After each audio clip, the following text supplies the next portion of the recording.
¿Qué tal? ¿Cómo les va? Bienvenidos y gracias por acompañarnos en esta nueva emisión de Chacra TV Noticias.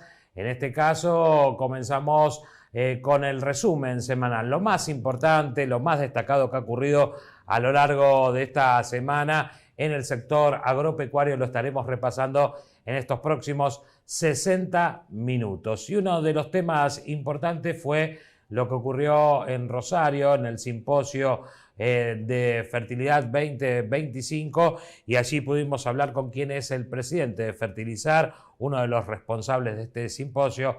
Me estoy refiriendo a Roberto Rotondar.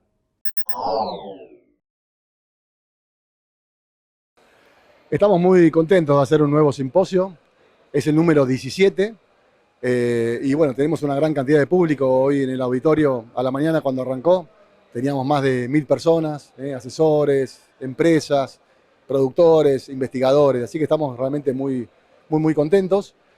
Lo que buscamos en este simposio es presentar, divulgar y también, ¿por qué no?, discutir sobre los nuevos avances que hay en manejo de la fertilidad de los suelos y la fertilización de los cultivos.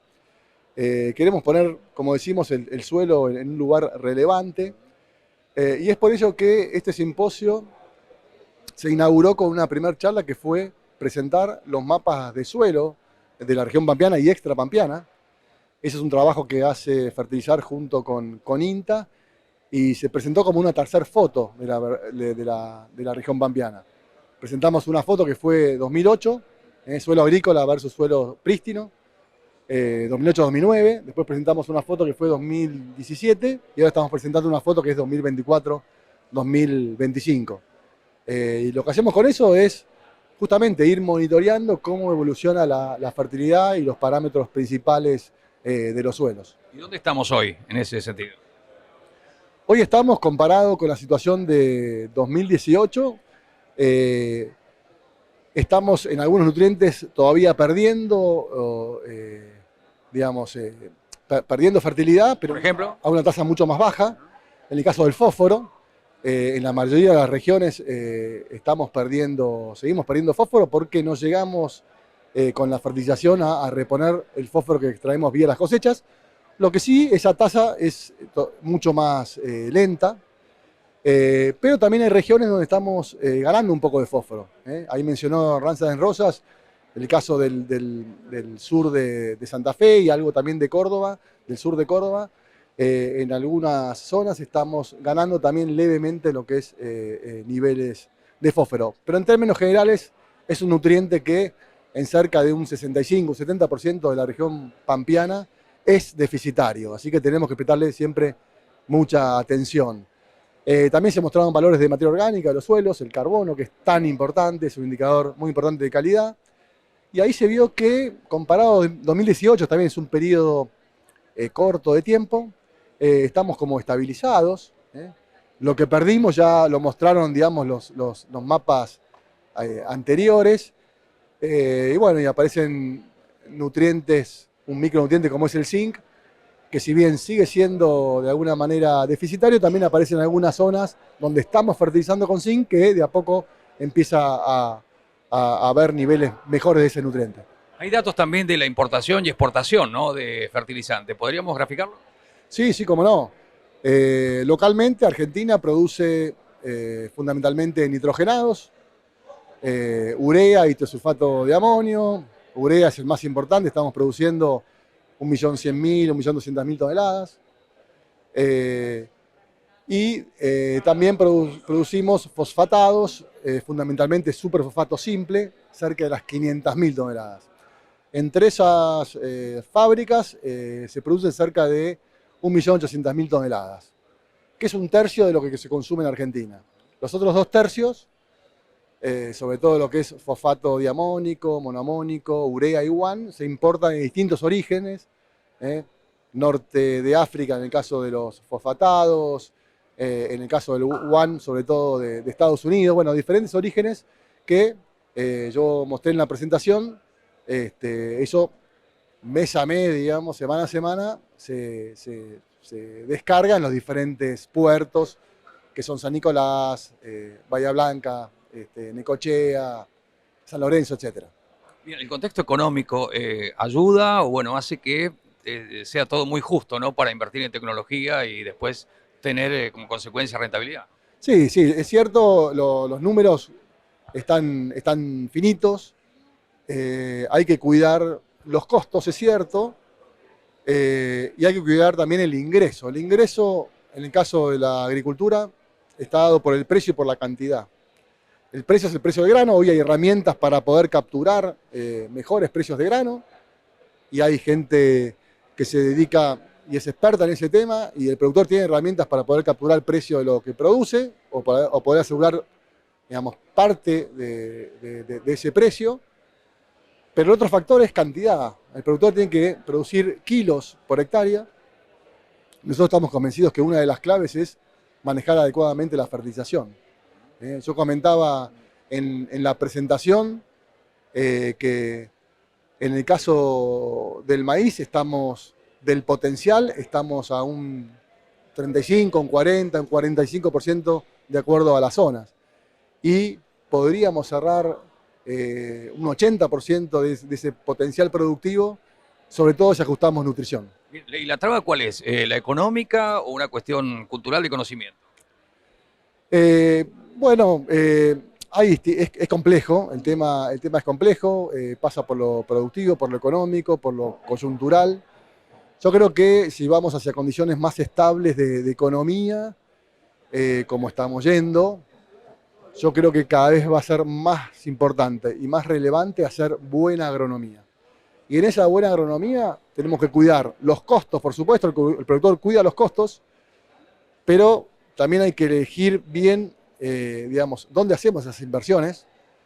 Y bueno, tenemos que prestarle especial, digamos, atención a lo que es el fertilizante, porque me va a impactar, como te decía, en esa ecuación de ingreso que es cantidad. Nosotros tenemos que asegurar una buena condición de salud del suelo y de fertilidad para producir kilos por hectárea que aseguren rentabilidad. Cuando hablamos de, bueno, las necesidades alimentarias del mundo, también la necesidad de Argentina de ingreso de dólares, es como que al suelo lo tenemos por ahí medio perdido, pero es la clave de todo, ¿no? Es la clave, es la clave. Del suelo salen todos los alimentos que finalmente consumimos. Por eso en este simposio lo ponemos en primer lugar. Y teniendo una mirada positiva, con los distintos vaivenes que ha habido, económicos, políticos, sobre todo de estabilidad, de incertidumbre. Bueno, yo lo comentaba anteriormente, hemos pasado de 1 millón de toneladas de fertilizante a hoy estabilizadas, y ya es un piso las 5 millones de toneladas. ¿Cuánto tiempo? En 30 años, en una tasa de crecimiento de un 8% anual.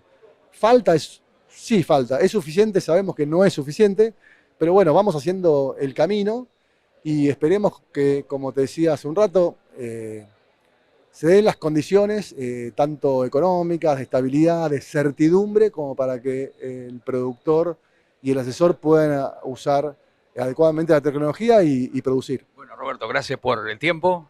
¿Algo más para agregar que no hayamos preguntado? No, muy conformes, muy contentos de estar en este simposio, y agradecer sobre todo a todo el equipo que ha trabajado y a ustedes, los periodistas que nos acompañan siempre. Muchas gracias. Gracias a vos.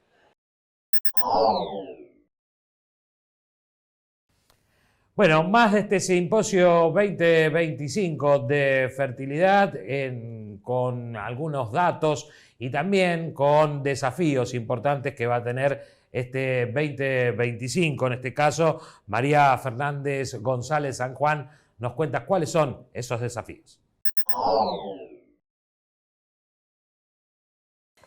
Mirá, la verdad es que yo creo que hoy ahí se respira un aire espectacular, se respira información, se respira conocimiento, se respira comunicación, camaradería, se respira tecnología, humedad, se respira buen tiempo, y creo que eso mejora todo, se respira clima de negocios que tienen que existir. Los negocios tienen que existir porque estas empresas tienen que ser exitosas para poder seguir produciendo alimentos, seguir trabajando en el campo, las empresas de insumos. Yo creo que se respira un buen año. en lo que tiene que ver con el producto, digamos, la producción agropecuaria. Y creo que no podemos, por el lugar que ocupamos, no podemos desaprovechar la oportunidad.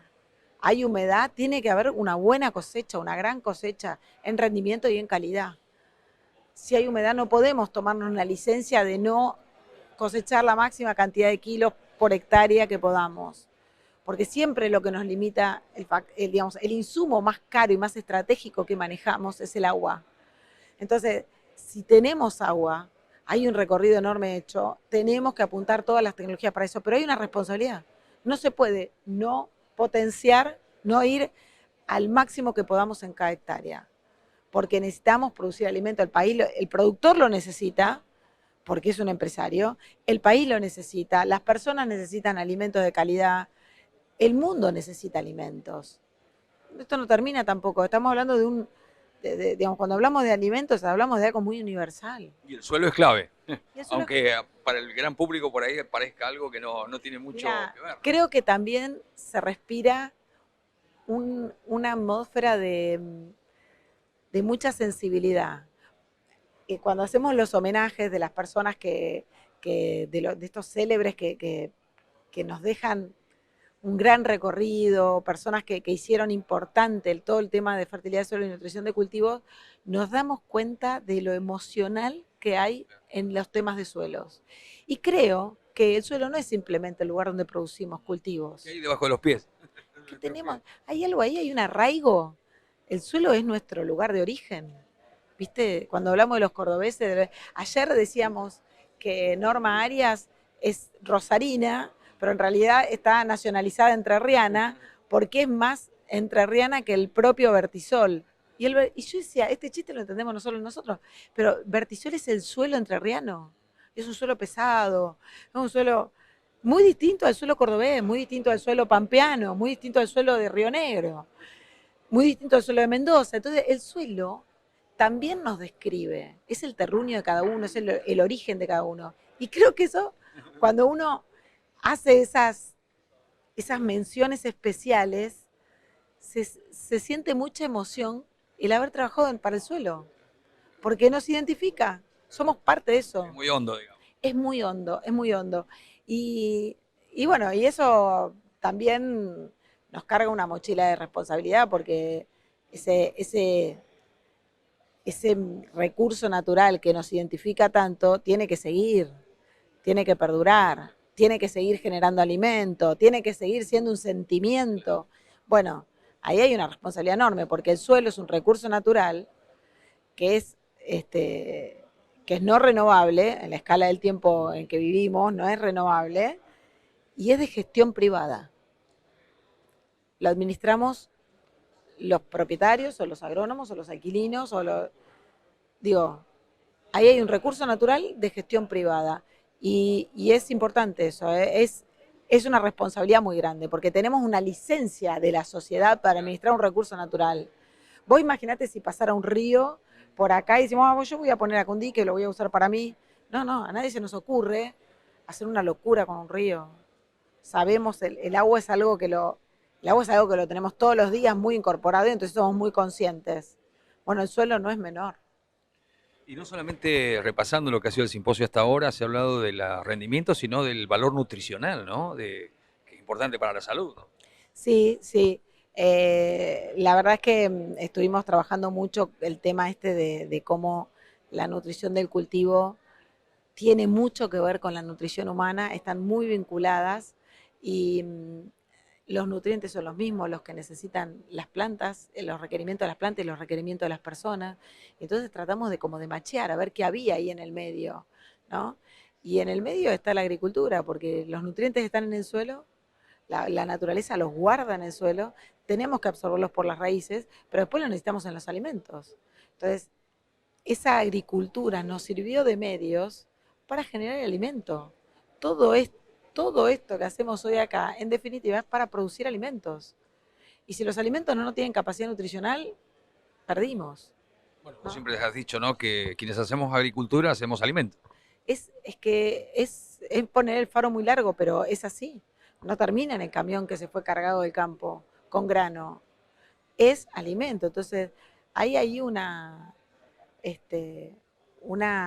responsabilidad muy grande y la agricultura es la que hace, la que logra tomar esos nutrientes. Bueno, hay que hacer una agricultura muy responsable.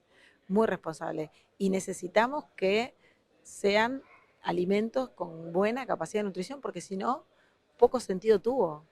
Bien, hay nuevas generaciones también y, por ejemplo, la inteligencia artificial, que ha sido un panel, ¿no?, con Ciampiti muy, muy especial, que también eso da esperanzas de que, bueno, todo se va a ir potenciando por ese lado. Impresionante, la verdad es que ahí uno se da cuenta que se vino grande. Pero realmente cuando uno ve esas tecnologías y dice, bueno, lo que pasa es que ahora vienen los profesionales más jóvenes, vienen con eso ya incorporado, lo tienen familiarizado, cosas que por ahí nosotros decimos, uy, ¿y esto cómo lo incorporo, no? ¿Cómo lo meto? Esto, por eso es muy importante el asesoramiento profesional. Hay especialistas en este tipo de tecnologías para tomarlo, para aplicarlo en el campo. Es realmente sustancial el impacto que está teniendo la tecnología sobre así como uno ve el impacto que tuvo la inteligencia artificial en nuestro cotidiano, pasa lo mismo en la agricultura. Y manejo de datos, tenemos muchísima información, unas bases de datos enormes. Bueno, tenemos que ver cómo esa información se acondiciona, se procesa y se pone a disponibilidad. Bueno, y por último, agradeciéndote el tiempo, ¿no? 30.000 millones de dólares se fueron en nutrientes en los últimos años. ¿Este dato es así? Sí, es así. Y es algo que lo repetimos todos los años porque no logramos. Hemos visto algunos mapas donde por ahí la tasa de pérdida puede haberse frenado, pero nunca dejó de haber extracción de nutrientes y los suelos no dan más. Mirá lo que pasa, hace 10 años teníamos una brecha de producción de maíz que estaba en el orden de del 40%, es decir, que entre lo que producimos y lo que podríamos producir teníamos un 40%. Hoy la brecha es más grande y se usa más fertilizante. Y vamos a decir, pero ¿y cómo puede ser, Fernanda? Y porque los suelos se agotaron más y porque la expectativa de rendimiento es mayor. Y entonces, por más que usamos más cantidad, se agrandó la brecha, o sea que dejamos de cosechar casi un 50% del maíz que podríamos cosechar. Cuando un rendimiento promedio está en 7.000 kilos de maíz o 7.500 kilos de maíz, ojalá que este año haya dado un poco más, pero a nivel país nos damos cuenta que podríamos tener 12.000, 13.000 kilos, y pues, todo eso no lo coseché. La clave es el suelo. Y la clave es el manejo que hacemos, y esa brecha nutricional, estoy hablando de brecha, el manejo que hacemos de los nutrientes. Le faltó comida a ese maíz, le faltó comida. Pero la comida que pudo tener, ¿de dónde la sacó? La sacó del suelo. Y el suelo es el lugar donde la naturaleza reserva los nutrientes. Está bien, los tenemos que poder administrar con la agricultura, pero si yo solo le saco y le saco y le saco, me quedo sin reserva. Es una reserva de nutrientes. Si yo saco, en algún momento ese suelo se queda sin reserva. Y lo vemos porque empiezan a rendir menos. Y empezamos a ser más dependientes de esta tecnología. No está mal depender de la tecnología, porque la tecnología es una tecnología impecable, es una tecnología que bien utilizada es muy necesaria. No está mal depender de la tecnología. Si la tecnología me sirve para generar rendimiento, para generar calidad y para preservar ese recurso natural. Lo que tenemos es que aprender a manejarla. Pero bueno, yo entiendo que el productor tiene muchas decisiones arriba de la cabeza. Pero hay otra vez, muy importante el rol del asesor. Muy importante, porque el productor es probablemente el que toma la decisión empresarial. Pero el asesor es el que tiene la clave de hacer esa agronomía. Bueno, vayamos a buscar la mejor información con los mejores asesores que están formándose. Bueno, María Fernanda, gracias y éxito. No, Felicitaciones. Gracias a ustedes por estar. Nos vamos a ir a la provincia de Tucumán porque allí se dio inicio a la Zafra 2025 en el ingenio La Corona. Estuvo presente el gobernador de la provincia de Tucumán, Osvaldo Jal.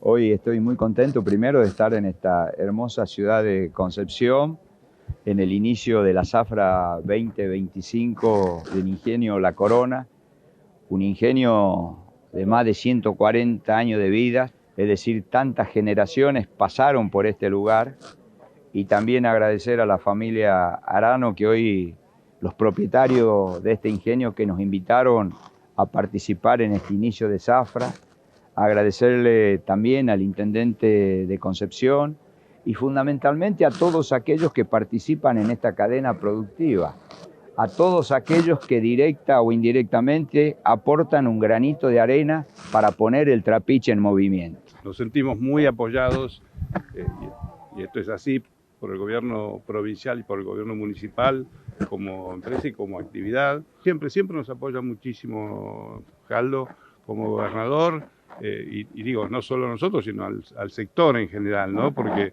este es un sector que necesita tener con el gobierno nacional, en todo momento, necesita tener buen diálogo. Creo que están dadas las condiciones para que sea una zafra buena. El alcohol se va a producir, va a haber una gran producción de alcohol. El año pasado ya hubo una gran producción de alcohol, se exportó mucho y este año se va a exportar un poco más. Otro año más de zafra. Desde el municipio queremos estar cerca, colaborando en lo que haga falta, y conjuntamente con el señor gobernador, todo lo que podemos hacer, municipio, provincia, en nación, para tener una industria en las mejores condiciones, distintas gestiones que podemos hacer para que Tucumán, que es sinónimo de azúcar, siga creciendo. Yo quiero destacar la actitud que han tenido los industriales, no solo de Tucumán, sino los industriales de la región, donde hemos firmado en la Casa de Gobierno un acuerdo con los 14 ingenios que producen el azúcar, el bioetanol de la República Argentina. Y en esa acta los industriales se comprometieron, por ejemplo, exportar los cupos que a cada uno le corresponde en función a la producción, como así también cumplir con la cuota del bioetanol. ¿Y cuál es el objetivo de esto? Que el principal producto nuestro, que es el azúcar, de alguna manera se valorice. Que hoy más que nunca los tucumanos tenemos que estar juntos, tenemos que estar unidos, tenemos que defender nuestras economías regionales, el azúcar, el alcohol, tenemos que defender el citro, el arándano, la frutilla, la palta. Hoy también somos productores de café, es decir, que nosotros vivimos exclusivamente de nuestras economías regionales. Simplemente rogar que Dios acompañe esta zafra 2025, una zafra donde se perfila en un principio que si todos hacemos lo que debemos hacer, y cuando digo todos me incluyo como gobierno de la provincia, creo que es una zafra que puede ser razonablemente buena.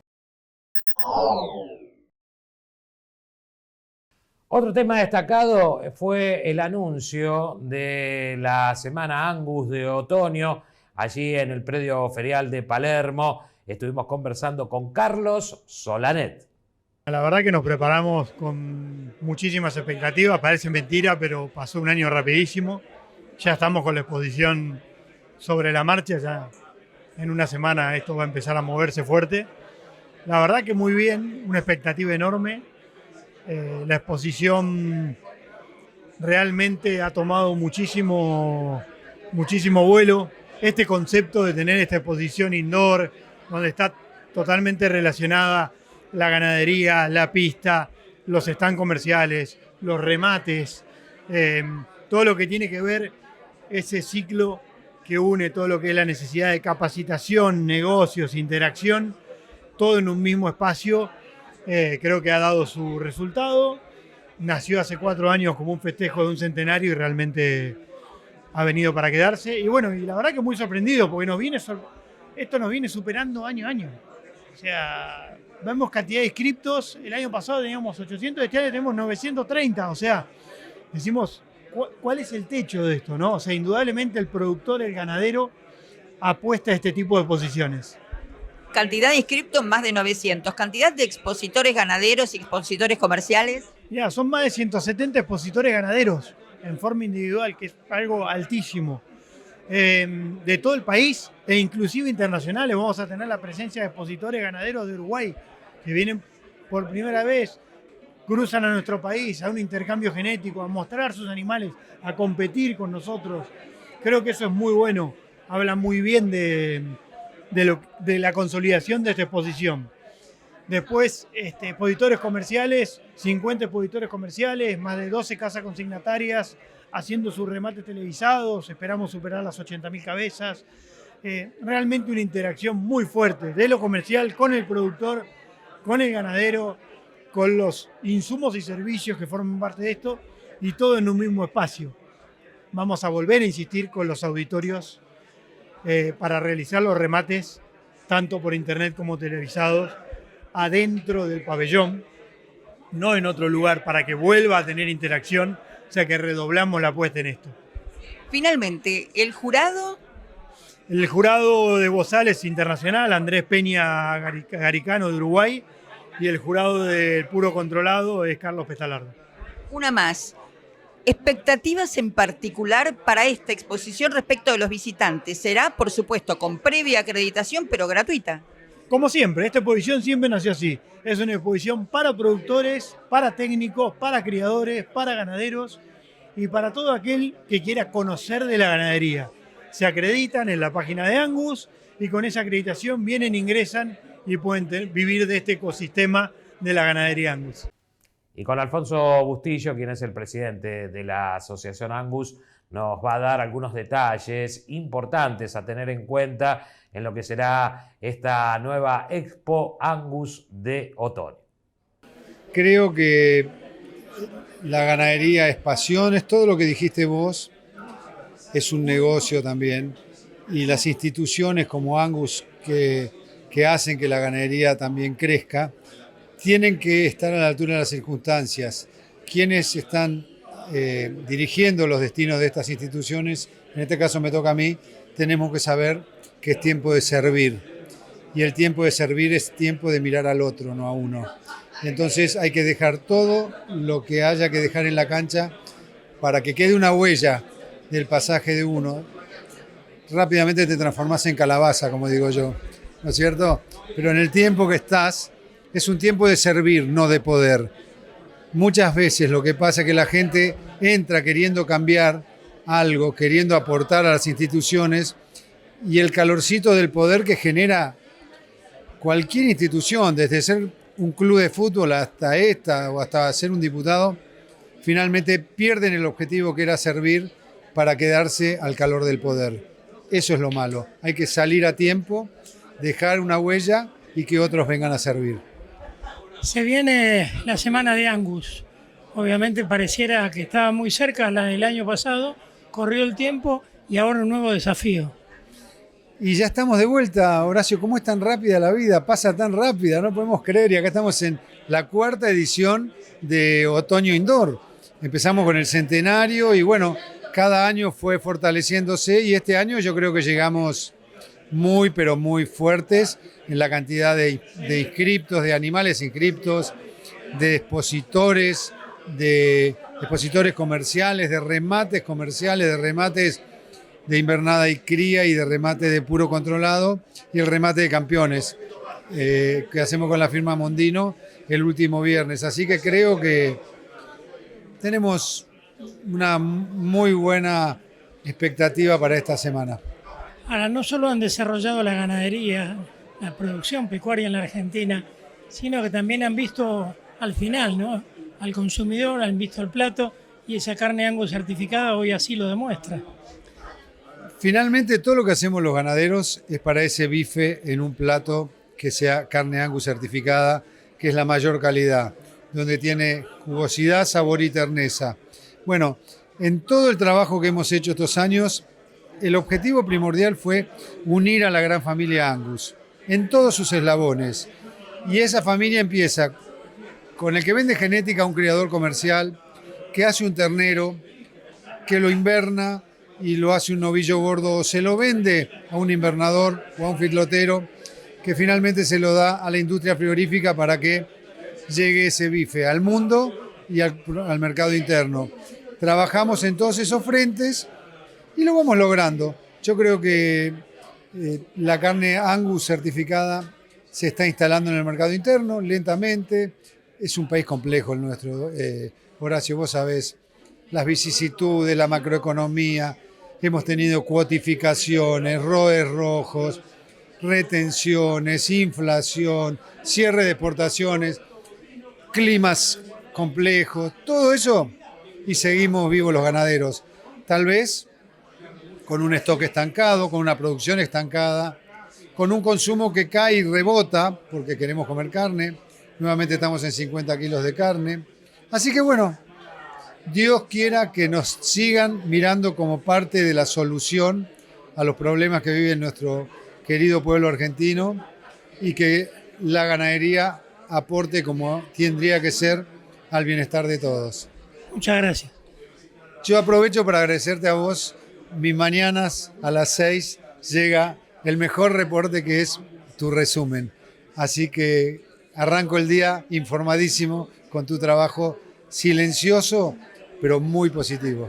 Te agradezco mucho, me da mucha felicidad.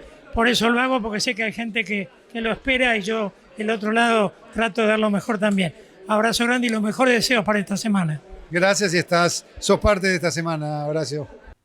Por otro lado, otro de los temas importantes a tener en cuenta en la provincia de Santa Fe, allí presentaron lo que es el alivio fiscal para el transporte de cargas y también para el transporte de pasajeros.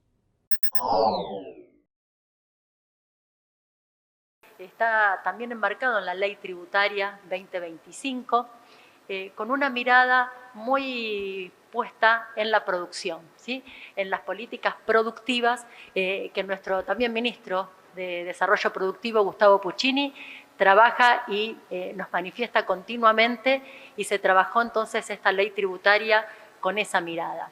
Y decíamos que es un alivio fiscal concreto, fácil y accesible para poder afectar al transporte de cargas y al transporte de pasajeros. Y esto va dirigido a quienes todos los días encienden el motor para que nuestra producción de la provincia llegue a su destino, ¿sí? Conocemos el esfuerzo que realiza el transporte de carga, sabemos los desafíos, compartimos también las posibilidades de poder generar un alivio para que este sector, que es un sector clave en nuestra cadena logística, pueda tener esta medida de alivio fiscal. Cada kilómetro que realiza el transporte de carga, cada tonelada que se redistribuye en nuestra provincia, tiene que ver justamente con generar esta cadena, un eslabón en esta cadena que une nuestra industria, nuestro campo, nuestras economías regionales con los mercados, no solamente de la provincia, sino con mercados nacionales e internacionales. Y con esta mirada y entendiendo la importancia que tiene el sector del transporte de carga para nuestra economía provincial, es que avanzamos con esta medida, a partir de la ley tributaria, con una medida concreta en el transporte de cargas, que tiene que ver con un 40% que pueden destinar como crédito fiscal del pago de patentes a ingresos brutos. Pero también es una mirada abarcativa y es una mirada que nos permite la posibilidad de poder jerarquizar determinados sectores productivos que de nuestro ministerio se jerarquiza. Y en el caso particular de la recolección de la leche fluida, este porcentaje se incrementa al 100% del pago de patentes como crédito fiscal para ingresos brutos. Y también decíamos la importancia del transporte de carga, pero también reforzar en el transporte de pasajeros. Está claro que el transporte de pasajeros para líneas regulares es una actividad que está exenta de ingresos brutos. Entonces decimos, ¿por qué hablamos de transporte de pasajeros? Porque nuestro transporte de pasajeros no se limita exclusivamente a los transportes regulares, sino de lo que hablamos del transporte a la demanda. Es el transporte que permite trasladar a las niñas y niños de los clubes a las diferentes actividades deportivas, a las actividades recreativas, culturales, a las empresas a trasladar a su personal. Existe otro transporte de pasajeros que también es fundamental para nuestra producción y para el refuerzo también de las actividades culturales y recreativas. Y en la Cámara de Diputados de la Nación, en la Comisión de Agricultura, allí Atilio Benedetti, quien preside esta comisión, estuvo junto a representantes de entidades agropecuarias y la idea es realizar un proyecto de ley para poder bajar las retenciones. Alguien puede precisarla más, pero tiene que ver con, de alguna manera, tomar como base, a través de una ley, a través de un proyecto de ley, como base o como techo máximo, el actual nivel de retenciones. Aquellas retenciones que el Poder Ejecutivo instauró, o aquel nivel de retenciones que instauró en el mes de enero, llevarlo de esa manera hasta fin de año, y allí sí, en un gradiente cuidado de disminución mensual, poder eliminarlas a todas las retenciones, a todos estos derechos, en un plazo de 5 años.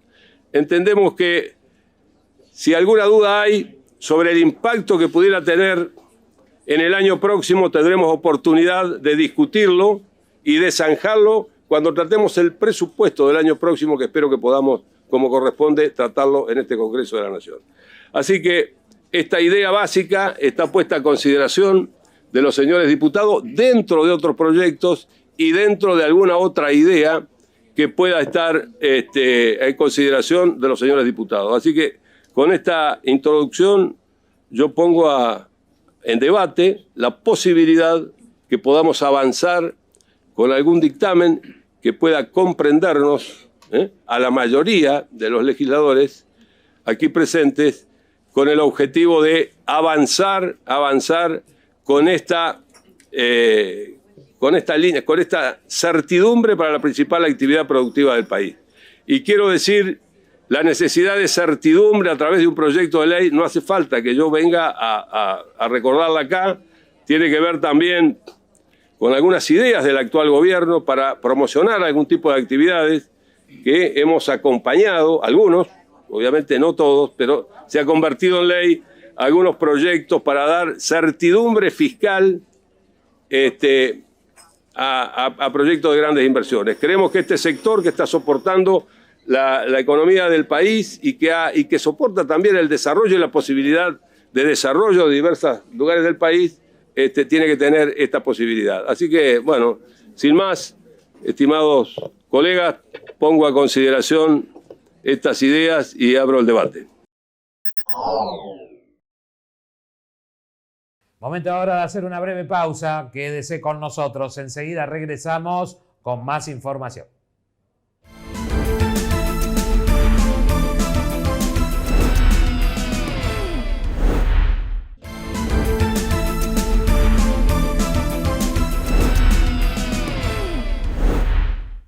Muy bien, ya estamos de regreso aquí en la pantalla de Chacra Televisión. Seguimos con más información, con más novedades y en este caso una noticia importante para todos los productores que tiene que ver con el tiempo. ¿Cuál será la cantidad de lluvias que tendremos en los próximos días? La humedad que tendrán los suelos. Todo eso lo conocemos en este reporte de Agroclima.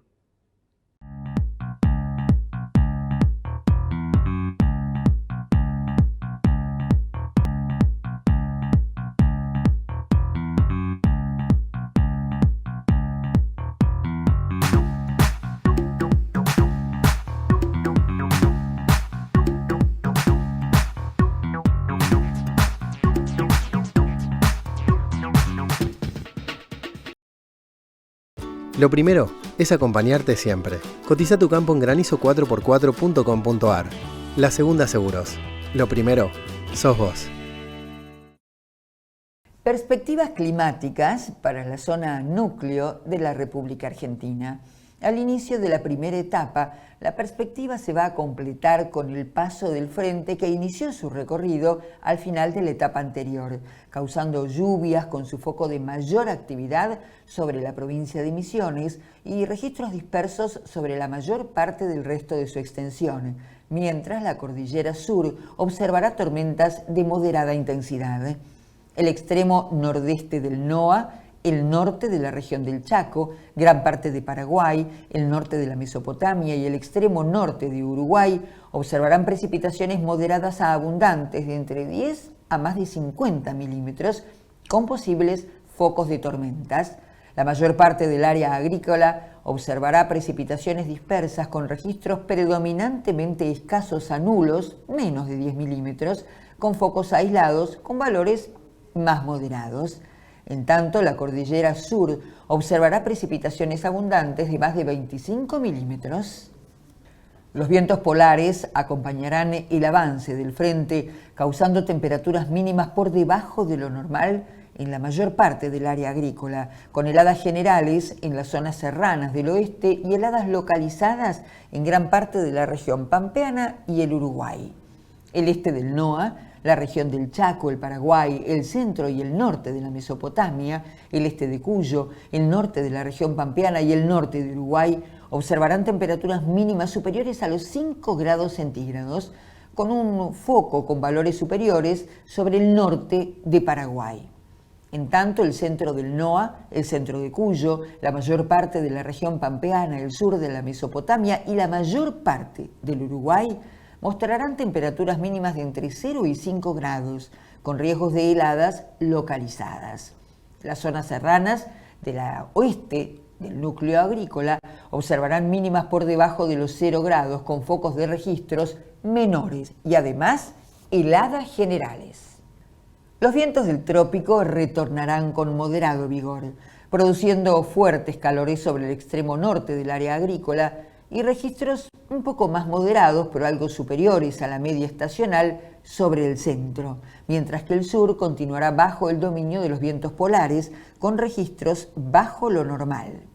En el detalle, decimos que el nordeste de Salta, el Paraguay, la mayor parte de la región del Chaco, el extremo nordeste de la región pampeana, el norte y el centro de la Mesopotamia, mostrarán temperaturas máximas superiores a los 25 grados, con registros de hasta 40 grados sobre el extremo norte del área. El centro y el este del NOA, el este de Cuyo, el sur de la Mesopotamia, el norte de la región pampeana y la mayor parte del Uruguay observarán temperaturas máximas de entre 20 y 25 grados con focos de registros menores. El oeste del NOA, el oeste de Cuyo y la mayor parte de la región pampeana mostrarán temperaturas máximas por debajo de los 20 grados. Habrá registros menores hacia las zonas serranas y las cordilleranas. En cuanto a los Estados Unidos, debido a la entrada de una masa de aire polar en los días precedentes, la perspectiva comenzará con temperaturas algo bajo lo normal en el norte del área agrícola norteamericana, con leve riesgo de heladas localizadas, mientras que el centro y sur observarán registros dentro de la media estacional, con poco riesgo de heladas tardías. En el caso del norte del área triguera y el norte del cinturón maicero, observarán temperaturas mínimas inferiores a los 10 grados con leve riesgo de heladas localizadas. El centro del área triguera y el sur del cinturón maicero mostrarán temperaturas superiores a los 10 grados centígrados. Mientras tanto, el sur del área triguera, el norte del delta y el nordeste de la región sudeste mostrarán temperaturas mínimas de entre 10 y 15 grados. Finalmente, el extremo sur del área triguera, la mayor parte del delta y el oeste y el sur de la región del sudeste observarán temperaturas máximas superiores a los 15 grados con focos con valores superiores, aunque otros serán inferiores. Los vientos del trópico van a regresar con vigor, extendiéndose sobre la mayor parte del área agrícola norteamericana, produciendo máximas superiores a la media estacional sobre gran parte de su extensión. Veamos el detalle. El extremo norte del área triguera y el extremo norte del cinturón maicero tendrán temperaturas máximas superiores a los 25 grados centígrados, muy por encima de lo normal para la época. En el caso del centro-sur del área triguera y el sur del cinturón maicero, mostrarán marcas térmicas de entre 20 y 25 grados dentro de un rango normal. En cuanto al extremo sur del área triguera, la zona del delta y la región sudeste tendrán temperaturas máximas que superarán los 25 grados centígrados, con registros superiores a los 30 grados en su porción sur.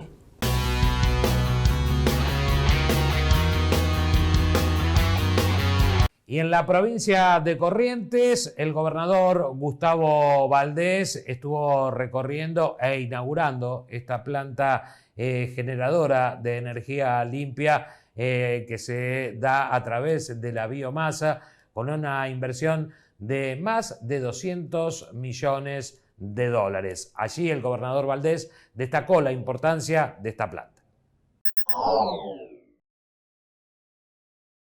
Bueno, son 40 megas más que se están incorporando al sistema de generación de energía eléctrica, ya está conectada a la red, por supuesto, y funcionando, pero hoy con el día de la inauguración estamos viendo que Corrientes se ha convertido en la provincia que más energía limpia a partir de la biomasa está generando, así que estamos muy contentos, energía renovable, energía para la gente, energía limpia, que es lo que generalmente se busca, y sacar de lado la generación a partir de la térmica, que es la que contamina el ambiente.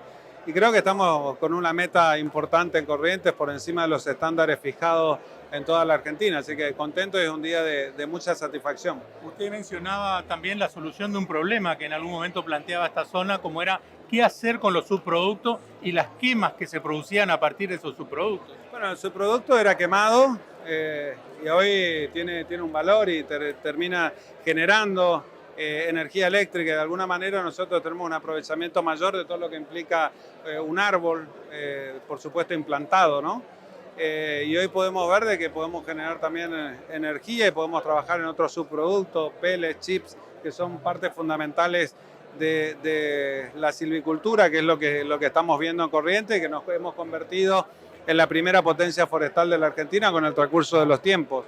Yo creo que Corrientes tiene un futuro forestal todavía increíble y tenemos que seguir empujando hacia ese lugar, de manera que nosotros generemos todos los empleos que hagan falta en la provincia de Corrientes a partir de la forestación. Por supuesto que nosotros estamos solicitando que siga la promoción industrial, de manera que nosotros podamos tener más bosques implantados en Corrientes o convocar a la inversión privada que pueda hacerlo. Sí, gobernador, para este tipo de iniciativas es fundamental el apoyo del Estado en todos los aspectos. Mira, fundamentalmente el apoyo del Estado, porque Gamesa lo que tiene es un valor de compra del mega generado a partir de la biomasa, y eso lo que te genera es estabilidad en el precio. Al generarte estabilidad en el precio puede venir la inversión, por eso son contratos que muchas veces son conocidos como PPA, pero son contratos que verdaderamente sabes a quién venderlo. Nadie puede inyectar a la red energía sin el consentimiento de Gamesa, y no le puede vender a Gamesa sin que hayan contratos recíprocos.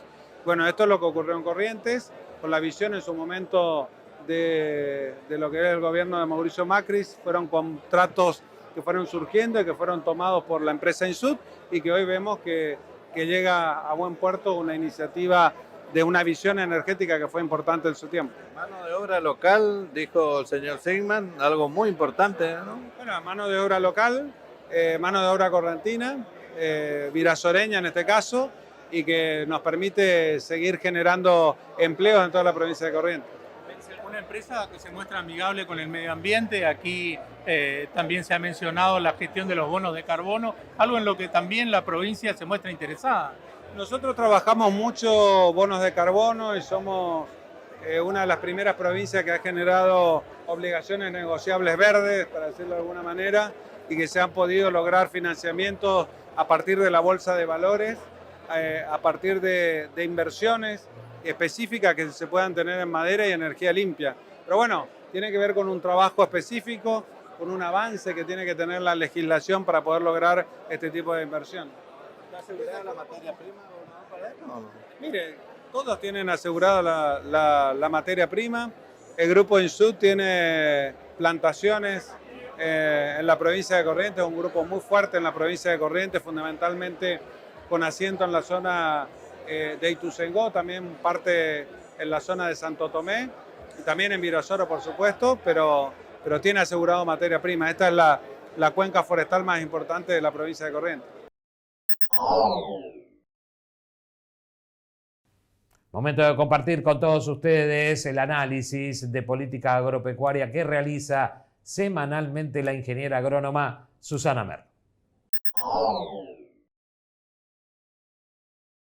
Un nuevo encuentro semanal de Chacra Televisión, y como pueden apreciar, también en el marco de esta especie de Disneylandia para los productores. ¿Qué se puede decir de fertilizar? Acá están todos, los ganaderos, los agricultores, los tamberos, los forestadores. ¿Por qué? Bueno, porque este congreso justamente fue nutrición una sola.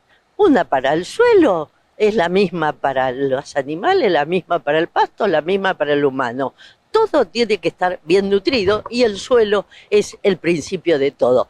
Pero más que eso, esta semana y acá en Rosario como epicentro nuevamente, el tema fue el clima a favor y en contra, los precios a favor y en contra. ¿Y cómo no van a ser las retenciones, por supuesto? En cuanto al clima, lo que es bueno para los ganaderos, que es que llueva, que el pasto vuelva, que se recuperen los potreros, es malo para los agricultores que no pueden terminar la cosecha. Es malo porque tienen demasiada humedad en el grano. Obviamente tienen que cosechar igual. Eso respecto al clima. Los precios, ¿qué le vamos a decir? Muy buenos para la ganadería, muy buenos. Un año ganadero va a ser este, si Dios quiere, y bastante flojos y complicados para la agricultura. Y bueno, y después las retenciones, y cada vez digamos que hay más convicción de que el presidente va a cumplir su palabra y el 30 de junio van a volver las retenciones a su nivel anterior, o sea, van a volver a aumentar. Tal vez después haga un anuncio ya estructural de cambio y las baje. Pero por el momento, y cuanto más gente se mete, como en el Congreso, que no van a sacar nada porque hace 2 años que no sacan en la Comisión de Agricultura prácticamente nada, pero es muy difícil que puedan sacar una ley de esa envergadura que vaya en contra de este decreto a 6 semanas de que venza. Muy difícil, si no lo hicieron 2 años, muy difícil que lo hagan, pero bueno, la expectativa está. Así las cosas, se juega la próxima campaña. Estamos jugando, ¿qué? Nada menos que la 25-26. Y así como decimos, va a ser el año de la ganadería, todas las apuestas están por el trigo de oro. Y el trigo de oro implica también una fertilización que puede llegar a ser récord. Y volvemos a insistir, si el gobierno no se equivoca a último momento. Y allí en Paraná, en la provincia de Entre Ríos, hubo una reunión, un encuentro de gobernadores con la gente del CFI y obviamente allí analizando las cuestiones que tienen que ver con la política y con la producción, la plata que se le debe también a las provincias y, bueno, poder generar obras de infraestructura que beneficien a la producción. Uno de los que estuvo presente allí es el gobernador de la provincia de Buenos Aires, Axel Kicillof.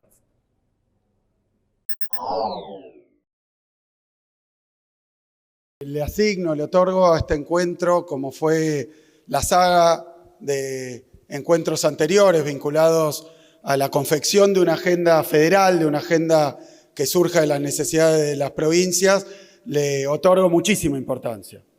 Muchísima importancia en general, en cualquier época histórica, particularmente en la situación actual, mundial y nacional, una importancia tal vez mayor por contraste, ¿no? Tal vez mayor por contraste. Me comprometí a no ser demasiado polémico, pero quiero decir que hay ciertas cosas que la Argentina de hoy necesita imperiosamente, como, por ejemplo, una discusión de fondo, una discusión federal, una discusión inclusiva, una discusión que abarque sector público y sector privado, acerca de cuál es la orientación que debe tomar el desarrollo argentino, la estructura productiva argentina, la matriz que vamos a tener en el país, en una coyuntura, digamos, tan incierta, tan inesperada, tan novedosa. Entonces, evidentemente, esto hay que resolverlo discutiendo, pensando, analizando, aportando de manera democrática, de manera participativa, de manera federal. Cualquier otra búsqueda de solución va a ser un fracaso y no va a ser una solución.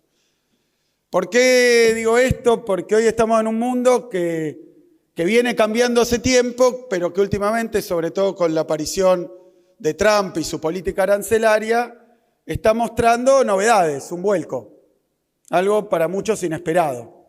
Yo les quiero decir que durante mi época de formación como economista, cuando hice la licenciatura, el doctorado, década de los 90, etc., el libre comercio era un mandamiento a escala internacional, era parte constitutiva de la globalización. Era el ABC de cómo había que conducir la política exterior de cualquier país. Y ese discurso emanaba principalmente de los centros económicos y políticos, geopolíticos mundiales, particularmente de Estados Unidos. Había un mandamiento que es: abrirás tu comercio, no pondrás restricciones, particularmente, con especial énfasis, en la política arancelaria. Poner aranceles era mala palabra, era una herejía. Y lo fue durante muchísimo tiempo. Eso pregonado por los organismos multilaterales de crédito, por el pensamiento económico dominante que se enseñaba y aún enseña en las universidades. Los aranceles están mal, las guerras comerciales están mal, el proteccionismo es un espanto, es artificial y es un desastre. Así se conduce el mundo, si tenemos que decirlo de una manera sintética y simplificada, desde el final de la Segunda Guerra Mundial. Es más, las instituciones de Bretton Woods, es decir, el orden económico mundial, surge en buena medida para evitar las guerras de monedas, las guerras comerciales, las guerras competitivas entre países a las que se le atribuía ser la causa última y el origen de la guerra mundial, particularmente la segunda. Entonces era nunca más proteccionismo, nunca más aranceles. Bueno, ese mandato, debemos decir que durante todo ese tiempo, ese largo periodo, si bien era el pensamiento convencional, fue incumplido. Era un mandato, era una instrucción, pero fue incumplido, particularmente por los países centrales. Los países centrales tenían políticas proteccionistas, Europa tenía políticas proteccionistas, Estados Unidos, acá hay anécdotas que alguno recordará con los limones, o con la carne, o con diferentes elementos, la manteca, los lácteos, que eran muy difíciles de colocar en mercados de países centrales. Pero la forma en la que esto se hacía era a través de métodos subrepticios, maquillados, vergonzantes y, por decirlo así, pararancelarios. No se podía exportar porque se le encontraba determinado tipo de enfermedad o de peligro que tenía que ver no con una cuestión restrictiva de cuidar el comercio, proteger lo propio, sino con alguna otra cuestión. Pero en el fondo había un proteccionismo latente. Y de esta manera llegamos al final de esta edición de Chacra TV Noticias en su versión de resumen semanal, donde hemos destacado a lo largo de estos 60 minutos lo más importante que ha ocurrido en el sector agropecuario. Mi propuesta es invitarlos a todos ustedes a que nos sigan acompañando a través de toda nuestra programación y nosotros nos estaremos reencontrando en una próxima edición. Será hasta entonces. Que la pase usted muy bien. Chau, chau.